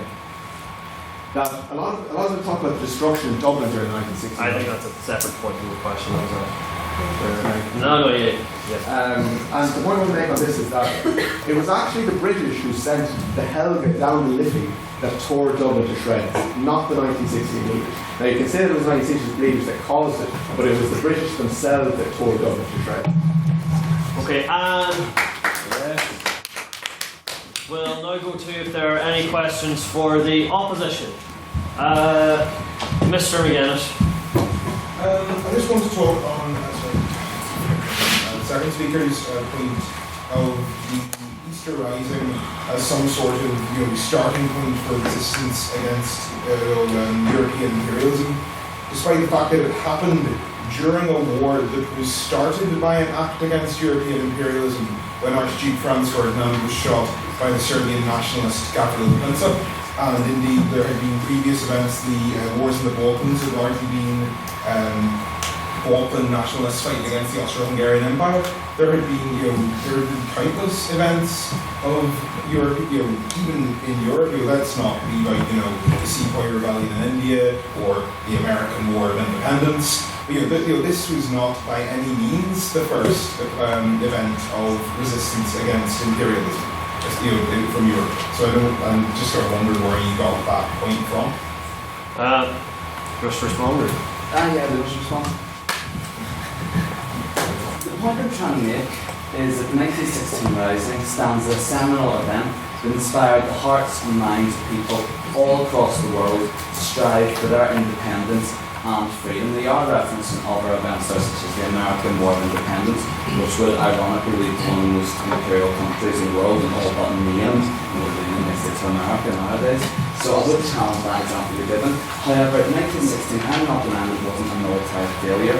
However, Lenin in Russia was in contact with Pierce at that time, and as well as that, Kiesman was also in contact with Trotsky at that time. There's countless examples of revolutions that were directly inspired by the 1916 Rising across the world, and it is the revolution inspired the others around the world that led to this break from imperialism.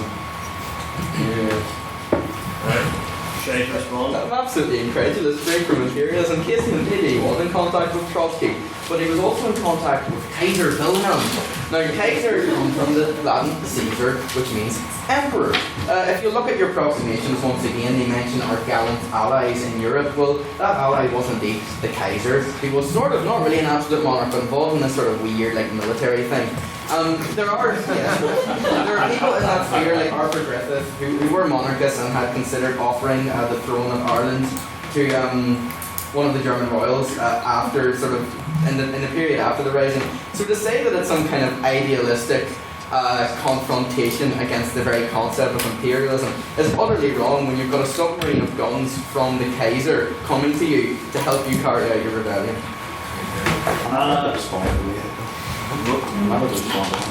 I know he's not allowed. You're not allowed to respond to that. Go now to any abstain points. I suppose that as Kieran touched upon it, I was very surprised to find out that it's very much about nationalistic standpoint from both ends. Weirdly, it's reminded me of an interview that Rand Tuberty done on the Late Late with Jerry Adams, and one of his many runs for president, in which he was basically like, do you regret the actions you committed to the IRA? And he was like, you can say the same about your granda. And it kind of brings me to this idea of, history is pretty much written by the victor, and while obviously the actual military operation was posthumously due to the treatment from the British Empire, the reaction that sparked from the Irish people was what I imagine the intended consequence. What I'd like to know from both sides is how do you feel this reaction posthumously from the rising, and kind of what do you think the emotional debate really is in that respect? Anything from proposition to respond first? The word posthumously is very important because these men were very young when they died. They created good romanticism, and as I was saying, their narrative was there to be exploited and to be used. And we look at what happened to Ireland after the Free State, after independence. Ireland in the 60s, 70s, 80s, and even to the 90s was a horrible backwards place. The British moved out, the Catholic Church moved in. And in 1966, to sort of commemorate the 50th anniversary of the Rising, the medieval era, had a very, almost like a parade through Dublin. It was something reminiscent from that of North Korea. It was militaristic, it was triumphalism. So they're posthumously, as we said, their intentions were used, but the manner in which they carried them out, they made themselves martyrs. They allowed themselves, by dying in this sort of way, to be used for a cause and manipulated to create an Ireland that did not live up to their ideals in the proclamation. So posthumously, I think the proclamation was let down. And by doing their vital actions, they did this in the wrong way. Anyone from the opposition would like to give there? Well, I think it's a very good point, and that was the point that I was stressing. And interestingly, when Thomas Clark, before he was executed, he said to the fire squad, he said, "We should be happy if I die today, if it will cause others to carry the torch of Irish independence." And that's exactly the point I was trying to stress.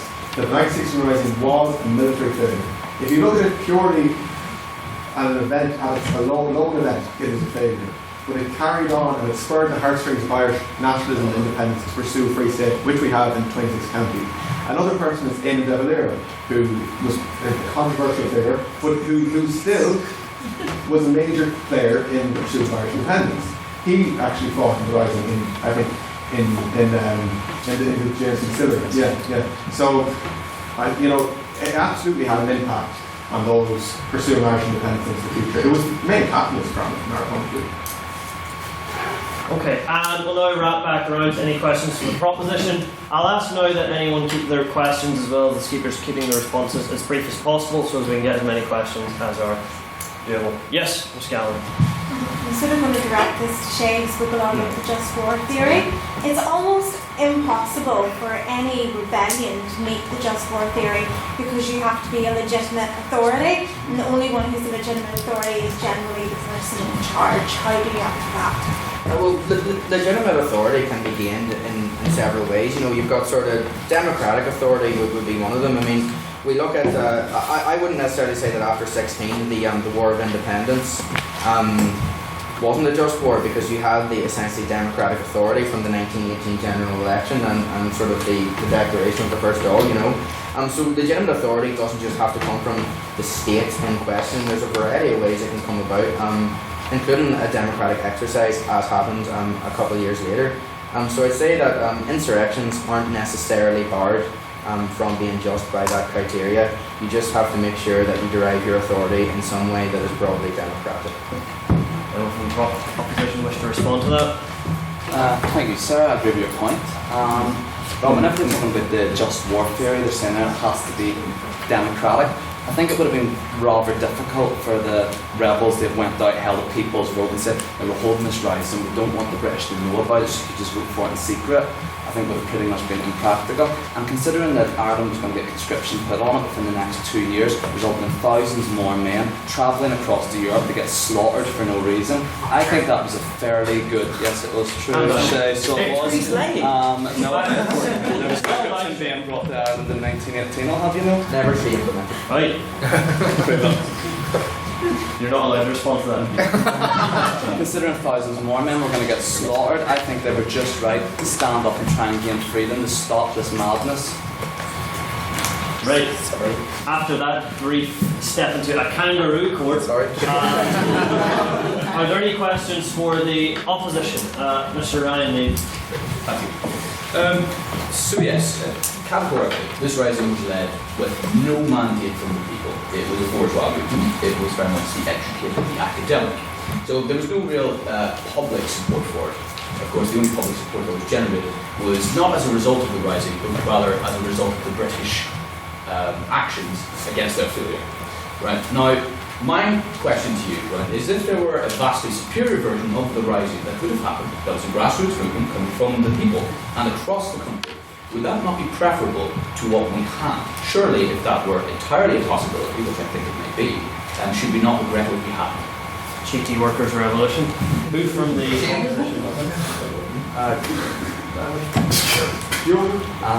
No, you go ahead, Charles, it was. Well, actually, I refute the point that there was no kind of mandate for this. James Connolly was a socialist person who was very involved in the workers' movement in Dublin. He organised the Great Irish Lockout, which was very much led from the working class. So I actually refute the point that it was purely academically based. In regards to the question of would we rather a grassroots movement, well, I think the failure of the rise, this rising was a success because of the failure, and this is a bit of a paradox. It was, because it failed, it caused so many people around Ireland who never would have thought of the idea of Irish independence to pursue that idea. I don't think it ever would have been possible to form a grassroots movement that you speak of. And the way that the 60 League were treated caused those who never would have conceived the idea of an Irish independent state, or never would have agreed with it, say, hold on, this isn't right here, we should stand up and make a difference. So my opinion is that I think the rising as it was a military failure, but it was a success in how it inspired people, and it inspired people that wouldn't have been inspired otherwise. And now I go for oh yes, I forgot what question you're on. My fault. I'm gonna. It's an interesting notion, but I'm gonna say no because if you had a lot, again we don't know, but if you had a larger grassroots movement, it's likely even more people would have been. You can call me an extremist, but I don't like people dying. That said, at the very least, whilst it might have led to more bloodshed, it would at least have had a more respectful, more significant mandate than what we got instead. And we'll now take any abstaining points. Mr. Nairn. Alright, so we've had a very nationalist framing from both sides of this debate tonight. But in that process, we sort of danced around the element of the room of nationalism, which is United Ireland. So I ask both sides of the debate tonight, given the timeline you're putting forward, for the opposition now in the case of the timeline we're on currently, for the proposition we're talking about a world in which home rule continued and the rising never happened, do you foresee at all United Ireland occurring? And if you do, on what time scale would you believe it to occur? The opposition first to respond this time. I see it as a definite possibility within my lifetime that the United Ireland will happen. Yes, especially in light of the post-Brexit world that we live in. Well, sorry, pre-Brexit world actually still that we live in today. Yeah. It is. No, I was laughing. All right. Don't. Please. What was it? Brexit. Yeah. It is a distinct possibility, so it is that we will have a United Ireland within our lifetimes. However, I would say that I do want to have a United Ireland that is incorporating unions' viewpoints and their ideologies, and I do believe that is completely possible within the current Doyle framework. And anyone from the opposition to respond? I'm almost surprised that the opposition isn't advocating another armed rebellion. I mean, if it was justifiable in 1916, why isn't it justifiable in 2018? You know, there's absolutely no consistency to their viewpoints in regard to that. In regards to United Ireland, we can definitely say, because we live in the real world, that their side has failed to deliver United Ireland. Our side maybe would have delivered one. I'm not sure. I'm not really in that. just keep that in mind. Personally, I think a United Ireland will come about, but I think that it must be a union of the peoples of Ireland, which can never, ever, ever come about through violence. I mean, the opposition, often suggested that he would like to see, our unionist neighbours and friends brought into United Ireland. I don't see how you can reconcile that viewpoint today with yippee armed insurrection 1916. It's just they're inconsistent. Beg to add on or tag on a brief motion on that. Oh, how brief is it? 2 seconds. Okay. Just meant I heard about Brexit there. If we're talking about the pursuit of a united Ireland, arguably the most likely thing, as many in the unionist community at the moment say, to bring about a united Ireland would be hard Brexit. Now, even though that actually might run along my own ambitions for the island we dwell upon, doesn't mean to say I wouldn't regret Brexit as well, democratic as that was. Okay. We're technically running a bit over time, so is there great enthusiasm in the room to have more questions asked? Or to any specific, yourself there, is this one last question to the opposition. I keep thinking that but certainly I have second thoughts. How much bloodshed do you think is enough for an armed insurrection? For example, the rising monuments to like Ho Chi Minh and Colony with Lenin. Do you think that bloodshed that then came under Red October and also was then up to Stalin, which was then under Stalinism, minus today? I think that makes the right kind of thing.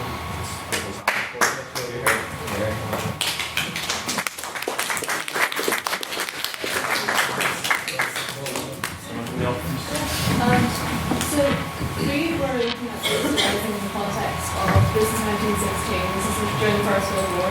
If you look at the Vietnam War, it's the context of the Cold War. However, back to even the last point about will we ever have a Northern Ireland someday, what about grassroots movement in Northern Ireland? It was mentioned earlier about the 1916 Civil Rights March, which one could even see as a grassroots movement. So going back even in today's modern context, today we probably don't need any bloodshed at all. So we say we don't regret the Easter Rising in the context of 1916. However, if we were moving forward, we wouldn't want bloodshed today. Instead, we would actually promote a more sort of civil protest, people's movement, such as was in October 1968, or what the intention of what that was. If you look at the photographs of October 1968 and you see the people's faces and how they're facing this awful, the unionist government who were staunchly not going to return and give civil rights. Look at what we have today. It might be great, we might have a storm at the moment, but we have become a massive way.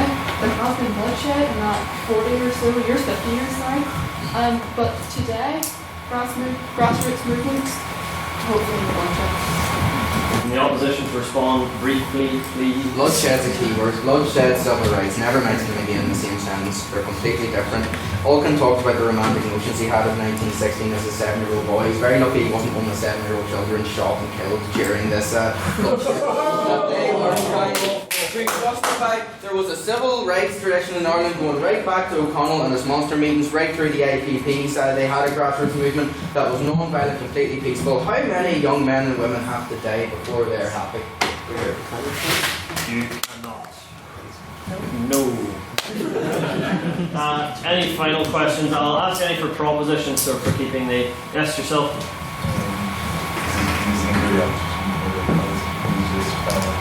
Considering that there was a build-up of parliamentary mobilisation to use the American rights, do you think that is inevitable on every side?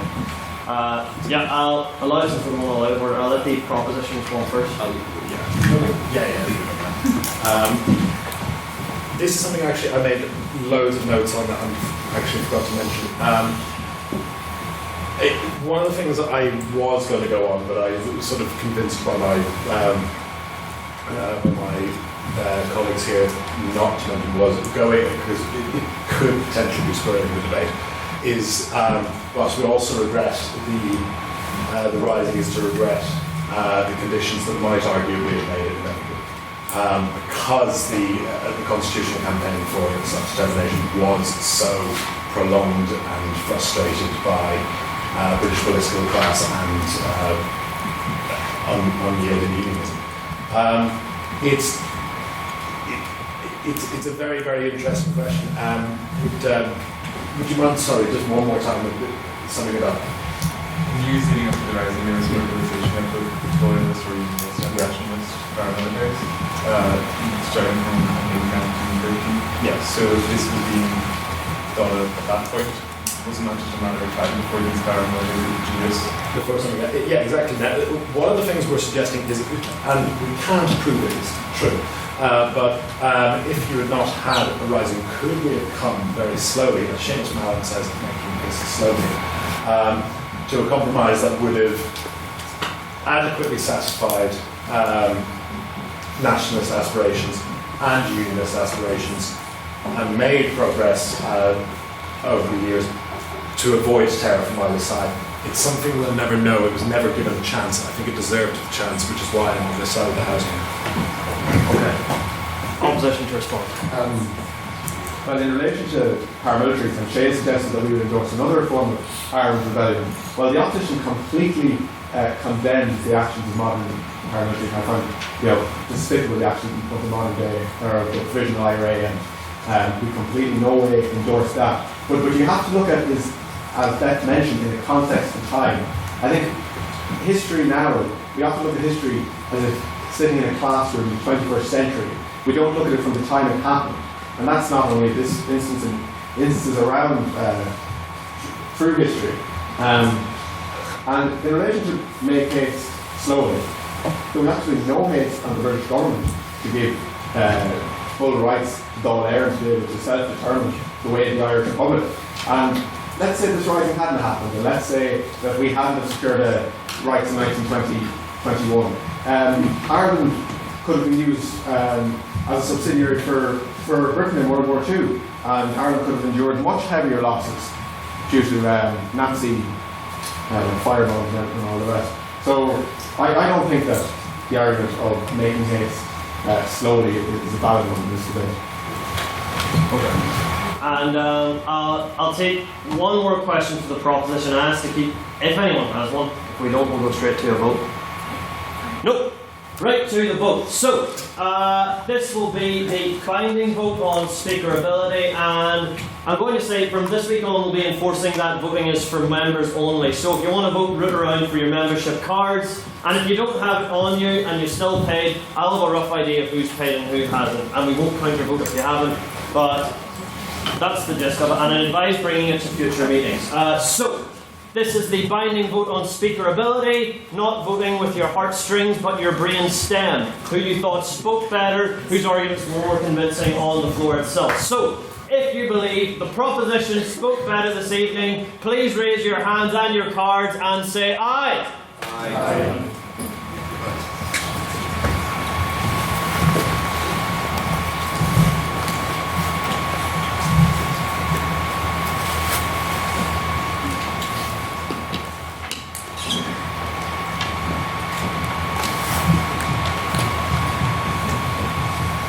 27?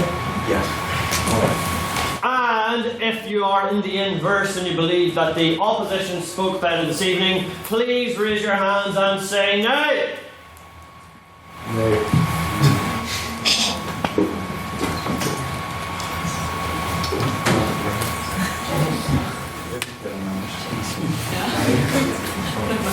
And if you wish to abstain and you want to express no strong opinion one way or the other, please raise your hands and go nay. Nay. Nay.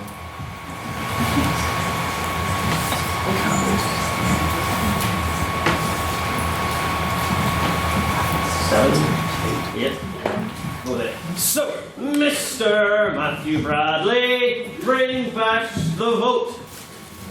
Okay, the ayes had 27, the nays were 5, and there were 8 abstentions. The ayes have it, the ayes have it.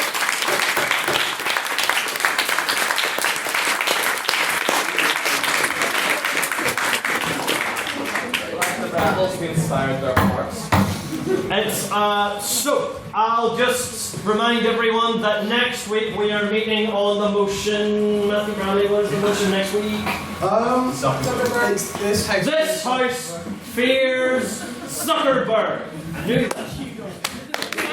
So, as always, we'll be heading to What? Is it in the Senate room?